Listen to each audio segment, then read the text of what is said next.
That's everybody. I think everybody's here. So I think we'll just go ahead and start. Make sure we have time for everything we want to do. So I'm just going to introduce, and then I'll have our panel host take it away. So this is session one. In this session, we're going to be talking and presenting pieces that somehow center around place, the topic of place, concept of place, the situation, time, context, and very place of living, whether in the present or remembered or imagined, makes its way into writing almost effortlessly in everything we do. But how do we write about what we're living in? During a pandemic, in Chicago, in a city, in rural areas, in tension and strives for peace, etc. So these are questions that a lot of the pieces featured in this panel ask and answer. So this panel will look at the importance of setting and how to capture and handle the depth and feeling of place, which is always a topic no matter the time. So without further ado, I'd like to introduce the panel, I want to say panelist, but panel host of session one, Professor Barry Jean Borich.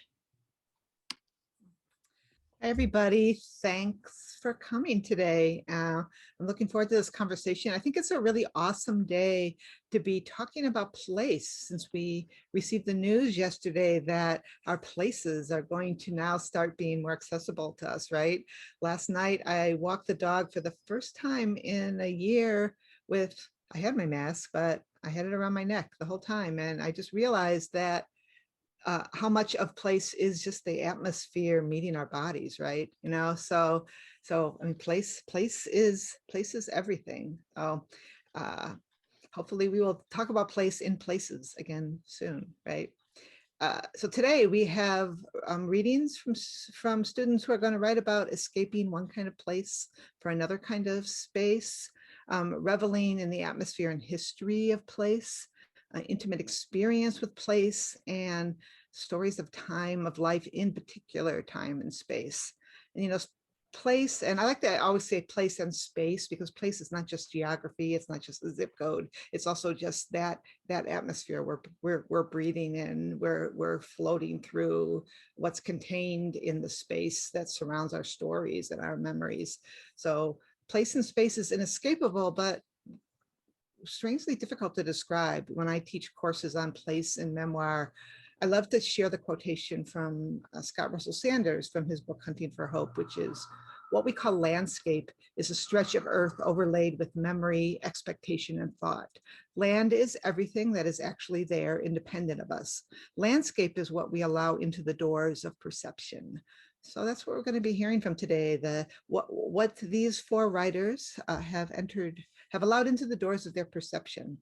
So I'll introduce all four of you. If you could give us a little wave so we know who is who, that's awesome. And we will also do the readings in this order. So Caitlyn Costello, she's up in my right corner. I don't know if that's where she is in your place. Amanda Matthews, who's right there in the middle. Hey.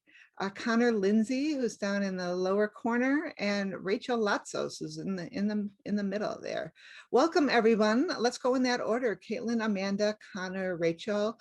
I encourage you to repeat your name when we come to you, because it doesn't always stay in our brains as we go through the list. And then we'll hear from all of you. I have a bunch of questions. I hope you all have questions as well. And we'll see where we travel in this hour. So Caitlyn, would you like to begin? Sure, thank you so much. Again, I'm Caitlyn Costello. I'm a second year student of the MAWP program. And this is a poem called Fall Twice. Through windows 3 floors high in Lincoln Park, I couldn't see the seasons change. The sky was sunny blue, gray with clouds, white in winter, autumn gold. But the trees never burst into flame from my lonely corner view of the alley, where limp wires hung under pigeons huddled plump against the cold. Nor did sweet smells waft with the breeze. It brought only smoke and smog and loud street sounds that choked my thoughts. Here in the woods where I breathe free, the leaves greet me, crisp in the whispering air and crunching underfoot. Miles from the city's colorless bustle, rust-red canopies glow translucent, veins exposed. Their heady musks only rival the dying rose. Its potent bitterness lingers, tingling like spiced wine on my lips.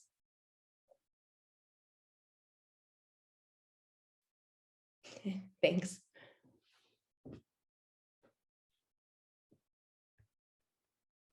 Do I just jump in there or? Oh, okay. I think Barry's screen might have. Oh, she's back. Cool.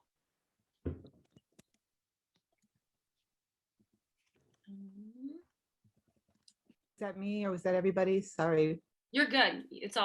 We're all good. You all froze. Caitlin, did you get a chance to complete? I did. Okay, so let's do the steps. You maybe did this already, but apologies. One thing I'm not going to miss is Zoom freeze, right? Thank you, Caitlin. Okay, Amanda.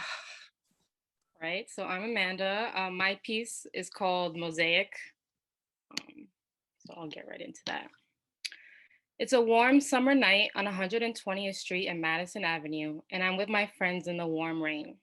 My home, East Harlem, is exploding with old school salsa and bachata blasting from the battery run stereo of someone's papi or abuela as they sit on their steel chairs on the corner of the block. My friends and I bask in the smells of habichuela, pernil, and chicharron coming from the cuchifritos. We see the Puerto Rican flag about 100 times on cars, in windows, on shirts, with some Mexican and Dominican flags here and there too. We are wearing our hair up and feeling good. This is a poem to my beloved East Harlem, where I have lived all my life. I wouldn't choose to live anywhere else. From 110th Street on the south to 135th on the north, from 5th to 1st Avenue, it is a mosaic of people like Tito Puente, Mark Anthony, and Joe Cuba, who are singers, entertainers, and activists that have roots in East Harlem. East Harlem to some is in a renaissance. Its home values are rising, and the dark turtlenecked hipsters of gentrification are moving in. I am writing to fight back and to keep the flavor of the community alive and kicking. The neighborhood of East Harlem, or El Barrio, in New York City has evolved over the years through an ever-changing influx of inhabitants. Almost every decade has brought in a new wave of migrants and culture to add to the neighborhood's melting pot of diversity. The history of this neighborhood is like a rich tapestry, composed of many people, stories, languages, and cultural contributions that have made it as an epicenter of urban life today. I am one of the major examples of how my neighborhood is a melting pot of cultural flavors.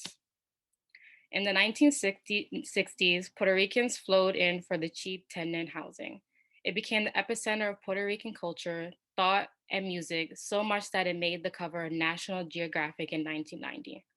I was born in East Harlem in the summer of 1996 by a Puerto Rican woman and a Black man. My mom was a pillar and my dad a figure of complex feelings that I'm sorting out to this day. In an era when immigrants are under attack and the American dream is under assault, my question is, what is it I take from my home? First, there was family. My loved ones are here. The culture and flavor of my people are here.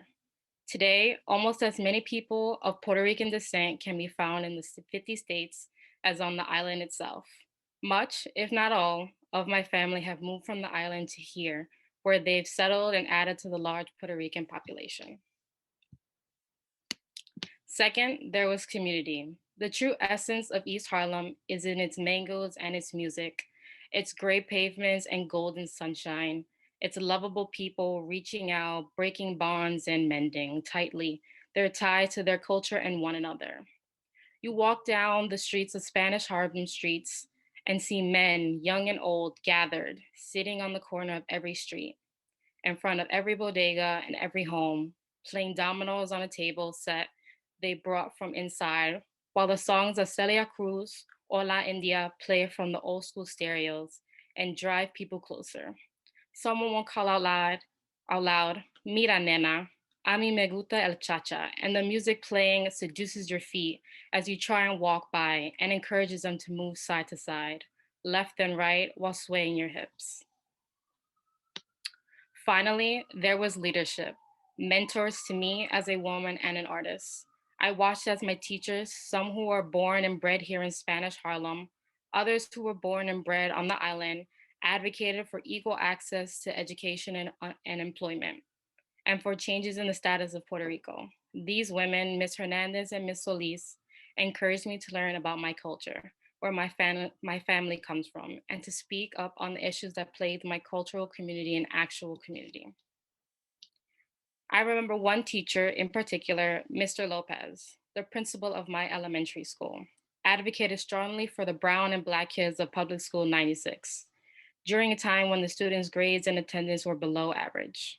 Mr. Lopez campaigned for finding them large donors and made sure that the students of Public School 96 had access to the same resources that were available to children attending school on the Upper West Side of Manhattan.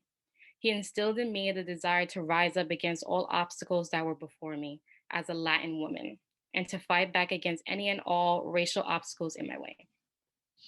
And I will stop there due to timer screens.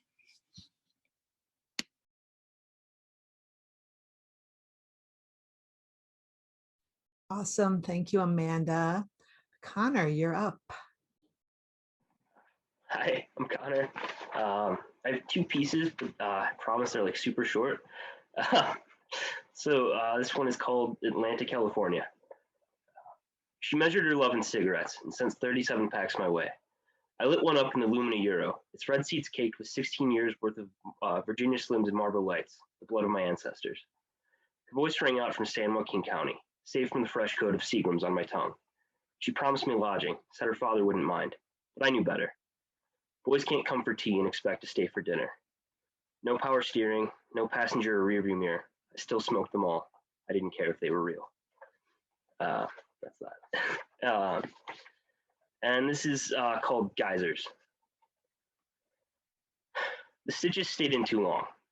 Rusty iron in the lake and a few faulty moves left a centipede scar on my foot. The trail of my blood disappeared from the shore before nightfall. In its prime, the lake was my home away from Grandma's basement as my parents separated. When they reconciled, I swam there with the dogs before going home and watching The Matrix on repeat. Lexi retrieved in the water, proudly snorting towards me, clutching a giant stick and staring me down with those droopy brown eyes, her helicopter tail ablaze. Sid was afraid of the water. His tiger coat was heavy. His paws weren't webbed. He pretended to paddle, his hind legs on the floor of the lake, and used his John Belushi eyebrows to ask if the ruse was working. My blood long since evaporated. I walked around with Kyle and Courtney, picking her up and retreating from grass to gravel to evade an angry goose. I can only carry her for that brief stretch. In solitude, I stared at the highway above the lake. I had nowhere to go, no reason to drive on it anymore. A group of cows stared at me from the other side of a fence. The calves were particularly attentive. Across the lake, a middle-aged white man sunbathed alone on what was left of the beach, surrounded by overgrown green. He was just a few feet away from where I crawled and turned gray. Submerged in the water, I thought I was bruised. As I stood in the sunlight, the blood erupted. That's it.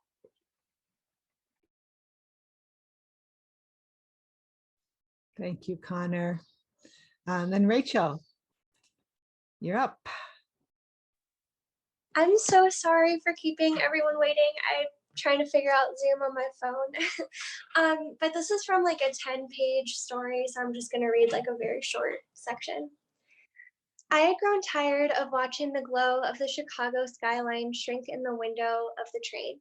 At 21, I dreamt of sparkling nights, but I was still commuting to a city university from home, suffocating under my grandmother's stern watch. Once a brilliant artist, she had become a loner, sitting in the blue light of the TV night and day, and demanding the same isolation of me. I felt my youth wasting in the confines of that dusty home, piled with old photo albums and souvenirs of her life. When I responded to the ad for an apartment above a dive bar, I had no idea of the chaos to ensue. The cost of tuition nearly emptied my bank account, and I was sold on the low rent. I rationalized that the bunk bed situation was a small price to pay to get my life into motion. So I thought. Josh, the shift manager, who led the meeting, gave an impression of a sulky teenager with too much hair and an indignant expression, like he had been grounded from playing video games. Most every barman manager I had encountered in the past was a middle-aged man wearing a suit. It was refreshing to work with one wearing a graphic tee close to my age. He thrust me an apron and a tray and said to follow one of the seasoned servers. The night hours fell away in a blur as we squeezed through the chattering crowd with trays of sloshing beer and Vegas bombs. Heat rose in my cheeks, and I felt like I made a big mistake. The service bartender, intimidating in her height and palpable in attitude, had already snapped at me to speak louder. More than a dozen other employees all glowed with sweat under the multicolored lights on the edge of panic. Serving beer and cheese fries when you are in the weeds feels like working in an ER. If a customer doesn't get their side of ranch or their shock top is flat, it can mean a scathing Yelp review or no tip. At times, the place felt airless as it was wall to wall with swaying college students. A disorienting, surreal feeling came over me. The heartbeat of the city, an energy carried through the wind, swept in the windows of the open bar. I was part of the machine, making it run. I was thrown into blooming life, no longer watching the vibrancy and the lights of it fade as my trains to the suburb pulled away.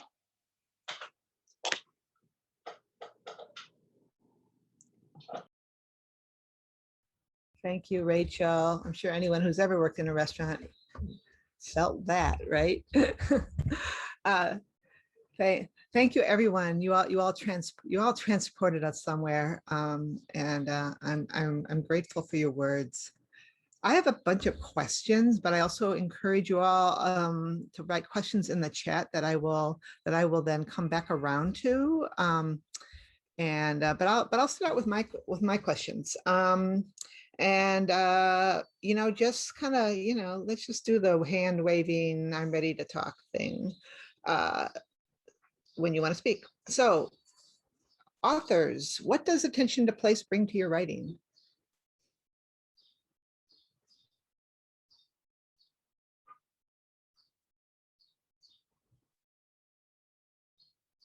If you move, I'm going to call on you. So, Rachel. I'm so sorry. Could you repeat the question? What does attention to place bring to your writing? I definitely think that it can make it more vivid to me because I think really I've always needed to work on kind of like the concrete details. And I think it's just so much easier when you're focused on a place to like really draw those out. Yeah, I mean, often it can be really helpful to even do some kind of meditative exercise to carry yourself back there, right? Yeah, that's great. Others? Caitlyn. Yeah, I think I'm really sensitive to my environment and always have been. So I think one way, talking about, Rachel mentioning concrete details, is something we always hear as writers is you can't just outright write about your ideology. You can't write in this nebulous space. And for me, because a lot of the way I think is informed by where I am, it's very important and necessary to write about place and space so that I can hopefully get the reader in the mindset, of my narrator or of myself if I'm the narrator. So I think it's, it's the way of me tricking people into thinking the way I would think, or I want them to think. Right, and often in our drafts, we forget that the reader's not there with us, doesn't know that, right? We have to push ourselves to that next place to remember, oh, right, they're not in my head. They don't know it's in the room. I have to put it on the page, right? Yeah. Other thoughts? Amanda, I'm going to pick on you. What was it like writing about New York? And are you in New York now, or are you in Chicago? I am in New York right now for the moment. I should be going to Chicago soon. I enjoyed it. I often like to write about my culture and just my family and my people. So this came almost naturally to me, especially since I was here during the whole of the pandemic. But I think place is a very important thing to write about because we don't all necessarily come from the same place. And I think that the places that we've been or where we started are make up who we are. And those things and those experiences that we have in those select places or landscapes, as you said, really shape us and shape our writing, you know? So we're all exposed to different things. And that's really what makes everybody an individual because their experiences are different and they come from different places. So I Do you think place is think, a very important place for me. Yeah. yeah, I mean, so many people have written about New York City. I mean, do you feel like is there something to correct? Do you feel like others get it wrong? Like, like I've been watching the previews for In the Heights, right? And I'm just I'm wondering how people who actually live there feel like is that their world, or is it a cartoon, or like what do you think? I know that Yeah. maybe. I think New York is definitely a very diverse place. And I think it's so diverse that even the people who live here in the same place have different experiences. I know for certain, I've lived in East Harlem my whole life, but my experience is completely different than my friends who have lived in Williamsburg, Brooklyn, for example, or my friends that have lived in like Corona Park, Queens, you know? So I don't think I've ever read a piece and said like, oh, that's fictional or that's cartoonish. Um, I think it interests me in the way that I can see different perspective and ideals and opinions on a place that I also live in. So I think it's just interesting that there are so many different pieces to New York, especially. Yeah. And get ready for that to change when you come to Chicago and see it from a different perspective, right? I mean, Yeah, that's the thing about place. It's so different when we get out of the water and we are looking from another perspective, yeah, right? for sure. Yeah. I mean, I studied abroad in London, for example, years ago. And I think that also, when I was there, I spoke a lot about being there. And I think my writing was different during that time and in that place Mhm. than it is now. So, yeah, I think that just plays a part into place and why it's an important thing because you can also branch out from what you're used to writing about when you're set into a new setting. Yeah, I know. I found that places I leave are more beautiful after I've left them too. And when I'm Right. there, when I'm there, I'm trapped in the annoyances, right? Yeah. That's, Relatable. yeah. Connor, how about you? And there were I noticed details in your piece, especially the dogs, and we may have a dog join us from my little square at some point here. So, like, talk about how you write about that, the immersive intimacy of places. Well, I think, I mean, place has been such a. I live in Northwest Indiana, which is just kind of this bizarre appendage that's just kind of unwanted. It doesn't really belong to with the rest of Indiana, but it does. And you get Chicago news, but you're not that either. And it's just this kind of odd space. So it's I grew up in the Calumet region on the Illinois side. I totally know what you're talking about. yeah, okay, good. So I think so there's just this kind of identity. I think like the identity crisis of the place itself leads to this identity crisis of people in it. And the lake specifically that I'm talking about, I think that I wrote about like during COVID, I was like going there every day and just doing like 10 miles of laps because what else was I going to do? Mhm. Um, but it kind of got me thinking about all these different times I'd gone there as a kid and the weird like kind of timestamps of like going to a place and like being able to and like I don't know the weight the place carries and people you were with or being with the dogs and then like when those things are gone and the context of the place changes but also the kind of weird like temptation almost of like the highway is right there you can see it uh, and it doesn't matter so I think just all of that kind of informs character and voice really kind of intense way. Yeah, absolutely, absolutely. Yeah. Um, so, did you notice anything in each other's works that brought alive, you know, place on the page? And I'm wondering, like, what do you think is really key in order to really kind of feeling place on the page? And actually, this question is probably for anyone in the room. I mean, I will say that in Rachel's piece, just the sticky floor of the of the bar. Boy, yeah, I put in a few good years in those places as well. So that brought me back. I found myself weirdly nostalgic for some of the worst jobs I've ever had, right? So like that's one example. I mean, can you think of any details, any of you in the work that really really brought place to your, to your consciousness of the work? I think in Caitlyn's piece, first of all, the way you read it was beautiful. And I think it's definitely one of those pieces that needs to be read out loud. I think just the tempo in which you read it was wonderful. But there was one line that even when I read it for the first time, just brought forth this just such a vivid image. That I think it was the heady musk of that I don't want to like butcher your own line, so I'm not going to repeat it word for word, but that specific wording is wonderful. And I think you capture just being in a city so well. Yeah, I love your piece, and I think the way you presented it really brought it to life. Thank you. And like just a little bit for me about that, it was like I had recently moved. And so, I literally was experiencing autumn in two different ways.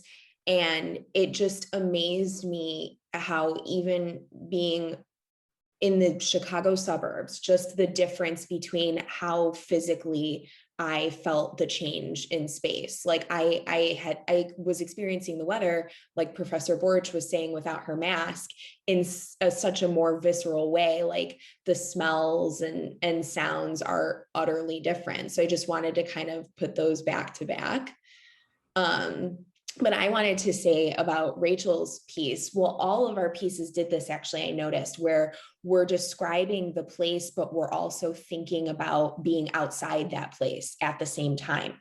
Like there's always something about realizing you're in a space makes you think about everything going on outside of that space. So like Rachel's moment where, she's in the bar and that like wind kind of sweeps through and you realize you're in this moving thing. And especially in like the restaurant industry, like you're stuck there while everyone else is experiencing being out at a restaurant and you're the one trudging along with it. I just think like that moment of realization of like, she's there right now for the shift, but like at some point she's going to be outside of it. And I think we all did that, like in Connor's when, first his foot was bleeding and then the blood was dry. And it's like, we're thinking about how time goes through space as well. And then finally with Amanda's, it's like, we're talking about this, bustling, colorful culture. And then the dark turtleneck hipsters come to like totally encroach. So it's like those comparisons between what the space is and what's going to change about it that I think makes it even more immediate. Yeah, that gentrification moment in Amanda's too. It's I think it's one of those things that links so many different places, even though it's very particular to one place, right? Yeah. Everything you said, Caitlin, absolutely. I'm also thinking about the stick in the dog's mouth in Connor's piece. I'm thinking about the smells on the street in Amanda's piece. I also read them also. I have an advantage here, so I may have even read things that you all didn't read. So if I do that, forgive me. But those it's tiny details. Sometimes we think we get the place by explaining it, but that's not the best way in. The best way in is what's the tiniest, most specific detail we can put on the page, and then what springs from that, right? So Avery has a question. Avery has a question for Connor. I would love to hear more about the inspiration behind Atlanta, California. Is that the right way to say it? Such a cool title, by the way. So that was really based off of kind of the place that is really just the car itself, which was like which was this kind of old, like it was like my great grandmother's, like it was a Euro, it was like a 1994, but I was like driving it in like the late 2010s, and it was actually I will say just about that vehicle, it was kind of this thing where like no one else on the road ever drove it. No, you never saw another one. And then there was a day that I did see another guy driving it, and he was like it was like this weird, like instant friendship moment. You're so surprised to see it. But it was also a death trap that had no, it had no power steering. It all of the mirrors had essentially, fallen off over the years. I got pulled over driving at one time, and the officer said nothing about that, and I was so surprised. But it was also like kind of this like it was like my fortress of solitude, or like I felt it was like the place I felt like I could get out of the house and like go sit in the car and and there was this the piece is about this girl who I met when I was like 15 at a concert, and we just kind of struck up this like immediate sort of weird friendship. I still talk to her every now and then, but she she actually at the time lived in proper Atlanta, but moved to California. So it's kind of like a tongue-in-cheek reference to that. There's also, we would just talk a lot about. We had like all these ideas, like things we were gonna do. We were like kind of both wrote like terrible folk songs about each other. It was like this weird and intense dynamic. That was I don't know. It carried a lot of weight, but it carried a lot of weight because of the distance. It was like you were only capable of being that close because nothing could come of it. So there's like the line in that piece that's boys can't come for tea and expect to stay for dinner, which is actually a reference to the movie Cat People, which is from the 40s, and it's about a woman who a woman and a man get married, but it turns out that if the woman becomes aroused, she turns into a panther and goes on a killing spree. So that idea of like the danger of any actual potential was just really key to that, and kind of just the geographical distance I thought was like a really interesting. The idea of that allowing intimacy in this other way I thought was just really interesting and bizarre dynamic. I don't know if that answers the question. It really points to, I think, how microprose works, right? We have this little tinny this tip of things that evokes this large story that's not on the page, but we're just brought the intensity of a moment. Ted has a question. I want to ask Amanda what year she's describing. She references old school stereos playing the salsa. He wants to know if they're turntables. You're dating yourself there, or maybe not. I guess turntables are back. That Amanda. Hi. Okay, so you're basically asking what year the piece takes place. I would say that's still pretty current. There's a lot of people in my neighborhood who don't believe in like those Bluetooth speakers. A lot of people still have their old school stereos, especially the older ones. I guess it's just because they also still have CDs, and I think a lot of older music, especially Spanish music, is more so on CDs than you would find like on iTunes or Spotify. So yeah, like my grandma has one in her kitchen. Like that's how she listens to her music. Yeah, so I would say that's pretty current. Yeah. Cool. I've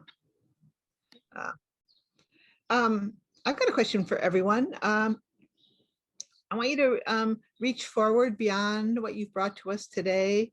Like what's a place you want to write about that you haven't yet? And what do you want to write about? What place do you want to write about, and why? I mean, I know that I want to write about Lake Michigan because I live a few blocks from it now, and I go there every day, and there's so many edges that I can't see from where I stand, and it pulls on me constantly, but it also feels too big to get my head around. So how about you all?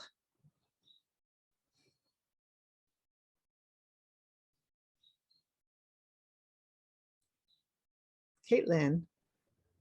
This is a weird one because it's not like adventurous, like I haven't traveled much, so there's plenty of places I haven't been that I'd love to eventually write about. But I want to write about my old grammar school, like my elementary school. It's like a place where I've had this weird yearning to go back there, but like when no one's there, so I could explore every like nook and cranny of where I once was. And I dream about it a lot. I dream about it so much. And there's always some sort of movement happening in the place. And I just remember like being in a single file line, walking up and down the stairs. So something about that is attractive to me. I'd love to go back there and write about it. That's awesome. I think you're really on the mark with that, because like those spaces that we inhabited as children, you know, just have this spooky resonance that, you know, we can't always put our fingers on. For years, I had dreams about my grandmother's apartment in South Deering on the south side of Chicago, except in the dreams, I would always open the door and find like a whole room I didn't know about. You know, I had that dream over and over and over again, or sometimes a patio, right? You know, I don't have any idea what that's all about, but the space itself is so stuck in my unconscious. Anybody else have a longing, a place longing they want to write about?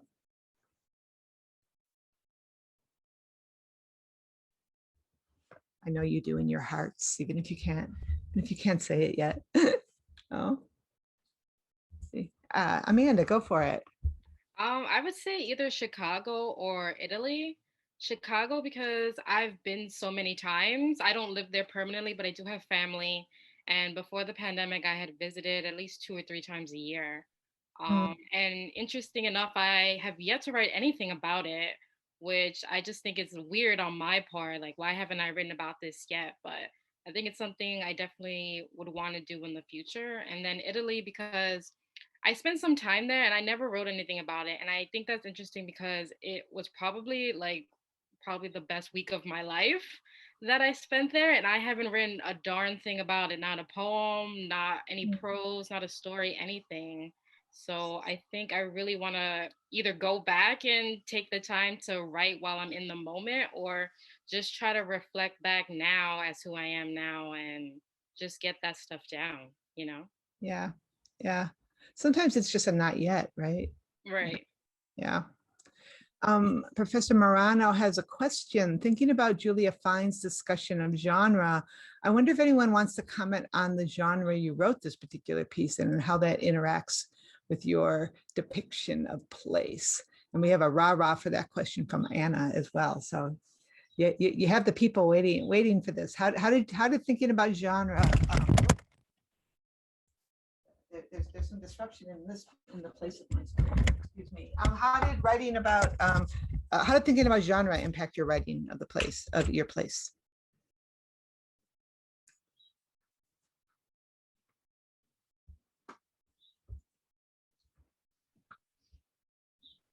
Caitlin. I can just easily answer this because I wrote it in Professor Richard Jones's Art of Description class. So, you know, I knew it was going to be a poem. And so thinking of that as well, it was written for our week that focused on sound. So that then helped develop it into this type of poem. We had also just studied a little bit of Mary Oliver. So, you know, it was like the railroad tracks were there, you know, and I just had to kind of fill in the blanks with my own memories and my own experience. That's the real secret of prompts. We don't really care about the prompt itself. We're trying to get you there, right? Yeah. It worked. Did you have your hand up, Amanda? I didn't. Sorry. Didn't.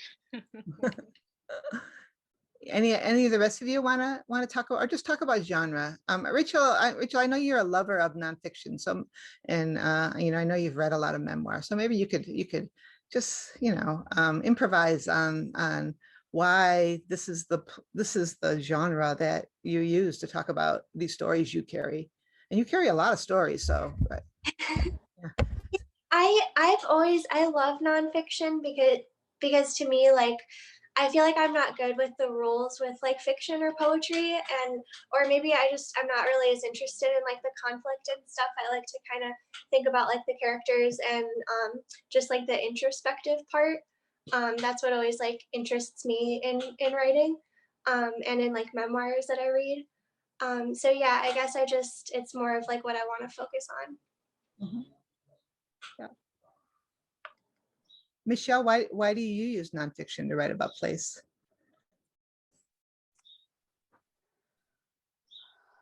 I think I'm intrigued by the same sort of like introspection. I'm interested in the interplay between exterior and interior places and the way that we have internal geographies that sometimes match up to the external places where we are. And yeah, so I'm always looking for ways that the external place is impacting or pushing a little bit or expanding the interior spaces. Mhm. Beautifully said.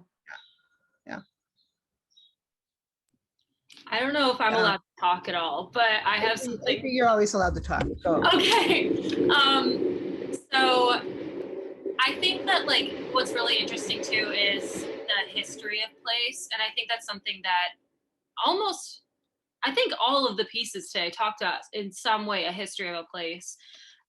Personally, my parents are like, this is a really weird anecdote, but they are ghost investigators. They like go, yeah, they like, yeah, it's kind of a little bit goofy if you're not into that, but they get like called, they're from Michigan and they get called all the time, like all these places in the Midwest, and they bring all their gear and they put it in my dad's car and they go places. But so when I was really young, they would take me on all these like ghost tours and whatever. But we went to St. Augustine one time, and we went, and it was like 1 a.m. I'm like 10 years old, and we're walking through this old jail that is like one of the most haunted places in America. But they have all these like weird mannequins, and they're trying to make it really kitschy, like a tourist attraction. And I thought it was, even like at 10 years old, I was like, this is so gross. What is happening? So I just think that like the layered history and how we interpret that history and try to change the history of a place to be more digestible in the present moment is super interesting. And that is a really relevant topic these days. And how history can like live through a place in like tangible things is just really interesting. Sorry to talk about ghosts. Just I don't know what that was, but yeah, that's my 2 cents. I can't resist saying, who are you going to call? My You parents, call. I guess. Yeah. That's I can't believe I haven't heard this story from you before, Avery. That is so awesome. I hope you've held it back because of the book you're going to write about it after you graduate, because that is like completely awesome. My dad's a writer, and he like took super sellable. You know? Yeah. My dad like made me promise that I wouldn't write about it because he's also a writer, and he's like saving it. So I feel like if he never does, then maybe someday I'll get to, but I feel like that's a betrayal, but I don't know. Yeah, you have your own angle on that.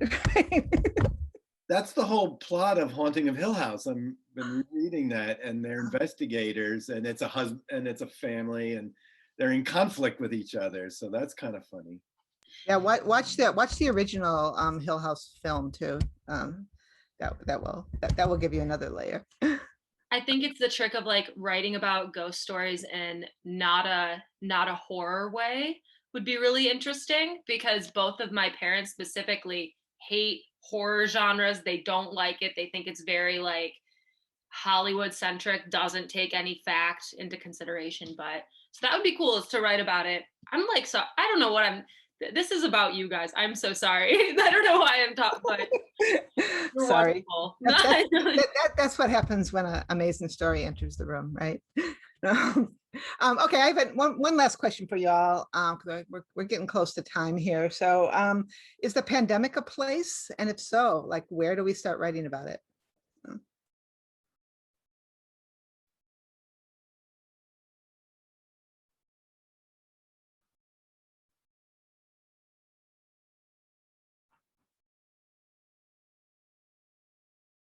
What do you think? What's the first thing that comes to mind? I'm gonna go through the list here. So come up with something. Rachel, what do you think? I don't know. It's really interesting because I remember when the pandemic first started, I felt like this kind of fight or flight all the time. And it was like weird because it's like this, you can't really like run from it because it's not really a place. But then it kind of has become that, as it's like, has been all encompassing and everything. So I don't know, I'd have to think more about it, but I love that idea. It's really interesting. Yeah. Also, I mean, this place I keep thinking about your piece too, because one of the things we keep hearing is about how the pandemic kind of destroyed those neighborhood bars, right? So even linking back to Avery's thoughts about history in place, right? Our places are going to be inalterably changed, many of them, right? No, yeah. Caitlin, what comes to mind? It's okay if it's a bad idea, just anything at all. No, I immediately thought about history of place because there is going to be like a definitive history of this time. But then I thought of like everyone, even though we were all in our own individual spaces, we had the same shared experience. So something about places like you go to Six Flags Great America and everybody has a similar experience there. It's like, well, the pandemic made everyone across the entire world have these shared experiences. So something about that speaks of place to me. So in a way, yeah, the pandemic could be a place, and then all of our little homes or whatever, areas we were living in are like the individualized expressions of that. But I think, what Rachel was saying, like the fight or flight thing, the place that the pandemic created was that we all had the same mental place for a while. And even now, I mean, it's going to be changing. There are some people who are super happy to not be wearing masks and other people terrified of going out with those people. So we'll see how it changes again. Right. And I think too, it's like, I was thinking about this when I composed the question, and it's like, we've had this worldwide shared experience, which is super rare. But then again, the experience is very different depending on where you are, right? If you're in India right now, you're having a really different experience than we are celebrating taking our masks off. Or if you're in Africa where they don't have any vaccines at all, right? And so it's same but different but same, right? It's fascinating to think about as writers. How about you, Connor? Did you come up with anything? I don't know if this directly answers the question, but I've been thinking a lot about, actually it just popped up the other day, like a year ago, I knew like trying to write about the pandemic in a direct way. I knew anything I wrote, you're too close to it, it was going to be bad. But I was really interested in that idea of just, especially at the time, like all the safety nets and structures just completely failed. And I started working on a project that I'm still working on now, but more on like the aftermath. I think to me, that's where you really begin. Like the idea of sort of just what do people do when those structures they depend on fail, and what does that look like at an interpersonal level? To me, that's the more interesting story, because like I think like everyone is saying, like in terms of like, yes, like there was this shared experience, and then there was this not shared like literally depending on like what news you watch, right? Like the pandemic was over, like 6 months ago. So it's kind of this weird, I don't know. To me, like that place, like the fragmented place, is the more interesting story, and that doesn't really become clear in the moment, like in the panic. I don't know if that answers the question at all. Yeah, well, I mean, right. It's not a question that has a real answer, right? It's it's a springboard for writing, right? Amanda, last thought from you. I don't know if I have an answer for you. I felt like I found myself trying to write about this whole experience that we've had with the pandemic, but I found myself instead reaching out to past experiences that I've had. And I don't know if anybody else has had that experience. I just felt like because this wasn't an experience that I wanted to have, and I felt personally very, I don't know if like closed off is the word, but I kept like reaching out and I just wanted to grab something, not what was happening now, if that makes sense. Yeah. Yeah. So that's just kind of my take on it, I guess. I don't think that answers the question, but that was my thought. I think it'll be interesting to return to this question in 10 years and see what's happened, right? And to see, those moments of just before and just after are intense narrative moments, right? So we'll know more in a decade, right?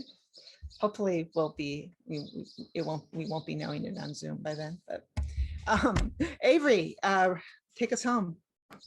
Awesome. Anna, do you want to close out, or do you want me to, whatever you want to do? Yeah, so I'm just gonna go ahead and just thank you all for coming to this first panel of the conference. It was, as Avery mentioned, it was a real treat to read your pieces and kind of see the connecting threads that intertwined a lot of the stories that you all were writing. And, you know, we were talking about it's kind of like same, but different. And so each of your own stories were very uniquely your own, but it was cool to see that connecting thread of place and then to have this discussion. So thank you all for that. And I'm going to send once again the link to the schedule so that you can join in the other panels if you're able. And obviously, if you're one of the writers speaking in that panel as well. But yeah, thank you so much. And we appreciate your words, your time, and how you describe place. And thank you again, Professor Borich, for leading us in this discussion and asking really, really great questions. So thank you. Thanks, everyone. See you in the squares down the road. Thank you.